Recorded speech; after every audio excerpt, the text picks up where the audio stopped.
It's 101 years now since the unsinkable sank. Its maiden voyage, its final voyage, 1,500 lives lost, a wreckage still beneath the Atlantic. One of water's worst disasters, one of the silver screen's super successes. Now we're told the world is ready for Titanic 2. Not a movie sequel, but a maritime one, and here it is. This ship will be rebuilt to almost identical specifications, of course with some very important safety improvements. It'll set sail from the UK in around 3.5 years' time, hoping to complete the journey that its predecessor never managed to. The Titanic 2 will be kitted out exactly like the original. The gym equipment hardly state-of-the-art. The smoking room, the cabins, the outfits, all as they would have been in 1912. And 3 classes, so the passengers can pay to experience the below-decks lifestyle. The man funding it claims it's less floating theme park and more a tribute to those who died.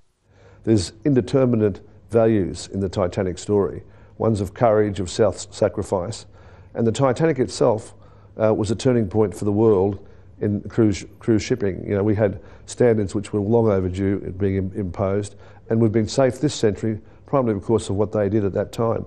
The original Titanic was built in Belfast and set off from Southampton, beginning that fateful journey which ended when it struck an iceberg in the North Atlantic.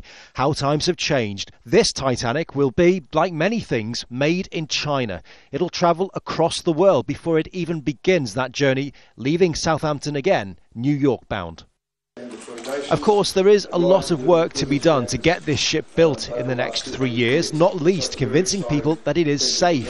It's 4 metres wider, so it's got greater stability. We've got an additional deck, which we call the safety deck. We've got a whole series of Atlantic life rafts, so lifeboats there. So, you know, now you can see from the bridge over the bow. But with claims that 40,000 people have already applied for tickets for Titanic 2, it will be full steam ahead for the recreation of one of the most famous, most tragic failed voyages in history. Phil Lavelle, Al Jazeera, London.